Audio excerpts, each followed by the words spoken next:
बिस्मिल्लाहिर्रहमानिर्रहीम। अस्सलाम वालेकुम नाज़रीन, मैं हूं फ़याज़ महमूद और आप देख रहे हैं फ़याज़ महमूद यूट्यूब चैनल। नाज़रीन, आज मजमूई तौर पे आपके साथ इस वीलॉग में 3 मैं न्यूज़ शेयर करूंगा। एक नूर मुक़द्दम के फैमिली और फ्रेंड्स की जानिब से जो एक फ़ैसला किया गया है, और साथ ही साथ एक कॉल रिकॉर्ड जो है चालान के ज़रिए सामने आ गया है नूर मुक़द्दम का, मैं उस पर बात करूँगा। तीसरी बड़ी ज़बरदस्त ख़बर है, आप कह लीजिए कि एडिशनल सेशन जज अता रुबानी की अदालत से ये ख़बर है और बहुत अच्छी ख़बर है।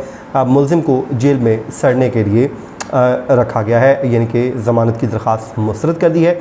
इस पे हम बाद में बात करेंगे। पहले जो नूर मुक़द्दम केस की जो 2 ख़बरें हैं वो सबसे पहले आपके साथ मैं शेयर कर लेता हूँ। पहले तो जी जो कॉल रिकॉर्ड है उसकी हम बात करते हैं। जो पुलिस ने चालान फार्म में सूरत में वहाँ पे जमा करवाया है अदालत के अंदर, उसमें नूर मुक़द्दम और इस केस के साथ जितने भी जुड़े हुए लोग हैं, इन तमाम का जो कॉल रिकॉर्ड है, कॉल डाटा है, वो हासिल किया गया है। तो सबसे पहले हम बात करेंगे नूर मुक़द्दम की जो कॉल्स का रिकॉर्ड है वो क्या है, फिर हम अपनी बात को आगे बढ़ाते हैं। नाज़रीन, 18 जुलाई को 8:54 पे नूर मुक़द्दम ने मुल्ज़िम ज़ाहिर जाफ़र, जो मरकज़ी मुल्ज़िम है जिसने कत्ल किया है, उसने 2 मैसेज उसको किए। ज़ाहिर जाफ़र ने रात 9 बजे फिर कॉल बैक की और नूर ने कातिल को 9:06 और 9:35 पे जो ज़ाहिर जाफ़र है इसके साथ फिर रब्ता हो रहा है नूर मुक़द्दम का।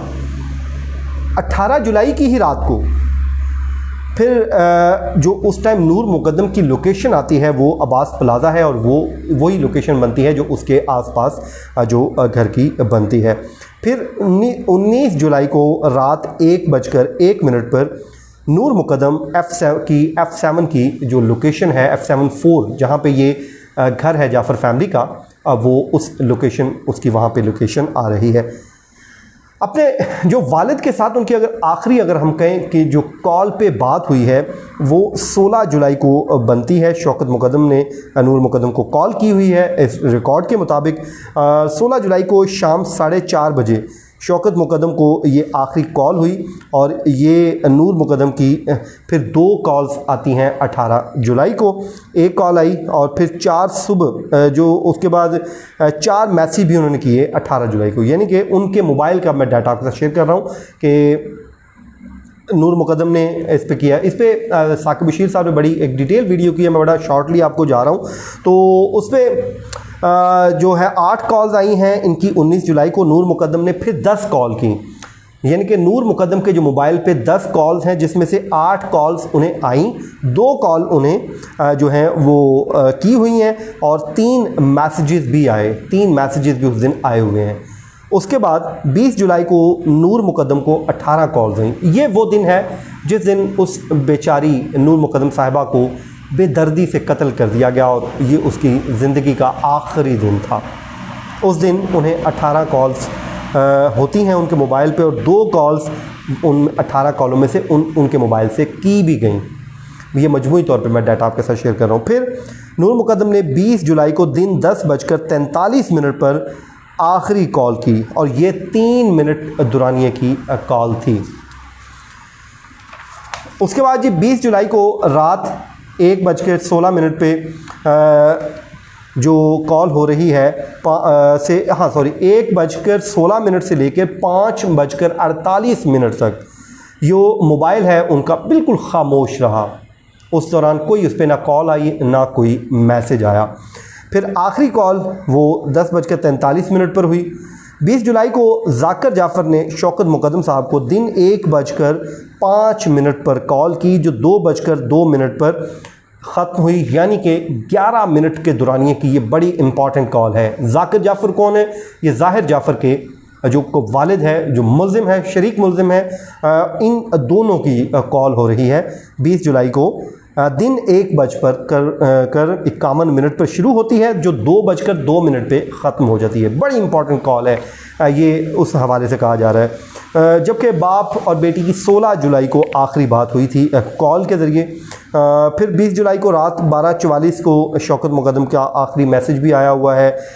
तो जो लोकेशन है, जो शौकत मुक़द्दम साहब के जब कॉल कर रहे हैं 20 जुलाई को, जब वो मर्डर हो चुका था गालिबन, तो फिर ज़ाहिर है पुलिस के साथ जब गए तो उनका वो लोकेशन भी घर की आ रही है जहाँ पे उनकी बेटी को बेदर्दी से कत्ल कर दिया गया था। ये तो हो गया जी नूर मुक़द्दम का कॉल का डाटा। नाज़रीन, आपको पता है जब ये मर्डर हुआ तो बड़ा मीडिया पे भी हाइप थी, लोगों में गम गुस्सा भी पाया जाता था, लेकिन गुज़रते वक्त के साथ साथ अब इसमें की शिद्दत में कमी आ रही है। मेन स्ट्रीम मीडिया पे इस जो केस है, इसकी जो कवरेज है लेस होती होती ना होने के बराबर रह गई है। शायद यही वजह है कि अब उनकी फैमिली और फ्रेंड्स ने फ़ैसला ये किया है कि इंसाफ के हुसूल के लिए वो अपनी जद्दोजहद जारी रखेंगे और इसके लिए वो अब सड़कों पे एहतजाज करेंगे। इसी सिलसिले की एक कड़ी है। 22 सितंबर बुध शाम 4:30 बजे से लेकर 7 बजे तक उन्होंने फ़ैसला किया है वहाँ पे इस्लामाबाद का जो नेशनल प्रेस क्लब है उसके सामने प्रोटेस्ट करेंगे। वहाँ पे ये पीसफुल प्रोटेस्ट की कॉल दी गई है, जिसमें उनके फैमिली और उसके अलावा फ्रेंड्स ये सब आएंगे। तो मुझे मेरे साथ भी कांटेक्ट किया गया और उन्होंने कहा कि जी आप अपने मैसेज के ज़रिए लोगों को बताइए, तो आप लोग ज़रूर शिरकत कीजिए, क्योंकि इंसाफ न सिर्फ होना चाहिए बल्कि होता हुआ दिखाई भी देना चाहिए। बहरहाल जुल्म हुआ है और इंसान को ज़िंदगी में अपनी जालिम के साथ नहीं खड़ा होना चाहिए, मज़लूम के साथ खड़ा होना चाहिए। तो आप बिल्कुल वहाँ पे जाइए और उनका जो मज़लूम के साथ ज़रूर खड़े होइए।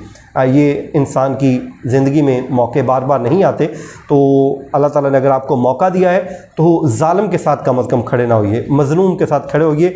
और इस वक्त जो मज़लूम है वो नूर मुक़द्दम है या उनकी फैमिली है, उनके साथ वाकई बहुत जुल्म हुआ है। ऐसा जुल्म अल्लाह ताला किसी के साथ भी ना हो, किसी की बच्ची, किसी की बेटी और किसी की औलाद, किसी को के वालिदैन को ऐसा दुख अल्लाह ताला ना दिखाए।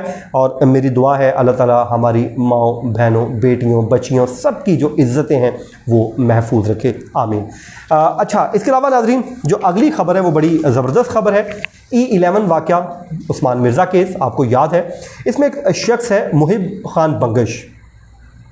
ये भी उस्मान मिर्ज़ा का साथी था, उतना ही बड़ा फ़िरऔन था जब वो बेचारी लड़की और लड़का वहाँ पर मौजूद थे। और इसका किरदार क्या था? इसका किरदार ये था कि लड़की को जब बरहना कर लिया गया तो ये इसकी बॉडी को टच करता रहा, उसके ऊपर जुमले कसता रहा और नाजेबा जुमले कसता रहा, इसी जुमले को सुन के मेरा खून खोलता था। मैं कहता था कि क्या इसके घर में माँ या बहन नहीं है? अगर किसी की बेटी, किसी की बहन आपके हाथ वहाँ पे लग गई है तो इतना तो जुल्म आप ना करें कि आप उसको ज़बरदस्ती कपड़े उतवा रहे हैं, आप उस पर कमेंट पास कर रहे हैं। तो अब एडिशनल सेशन जज अता रुबानी की अदालत से इन्होंने इस्तदा की थी कि उनको ज़मानत पे रिहा किया जाए। आज उन्होंने एक बड़ी तवील हेयरिंग की, 1 घंटे के दुरानिये पे तकरीबन मुश्तमिल ये थी। इसमें एडवोकेट हसन जो थे वो पेश हुए इन लड़की और लड़के की जानिब से, और इस पर अब फैसला सुना दिया गया है। इसकी दरख्वास्त ज़मानत को मुस्तरद कर दिया गया है और हुक्म दिया गया है कि इसको जेल में रखा जाए। इसका जो जुर्म है वो इतना घनौना है कि इसको जेल में ही रहना चाहिए। उसके बाद जी वीडियो में ये नज़र भी आता रहा है। उसके बाद लड़का एक रेहान है, वो वीडियो बनाता रहा है और फहश हरकत जो की थी इस जालिम ने की थी, ये आप याद रखिए। तो ये था नाज़रीन आज का हमारा वीलॉग। तो मैंने आपके साथ ख़बरें शेयर करनी थी, तो मुझे अपनी दुआओं में याद रखिए और कमेंट सेक्शन में कमेंट ज़रूर किया कीजिए, अपना जो फीडबैक है वो ज़रूर दिया कीजिए। मुझे दीजिए इजाज़त, अल्लाह हाफ़िज़।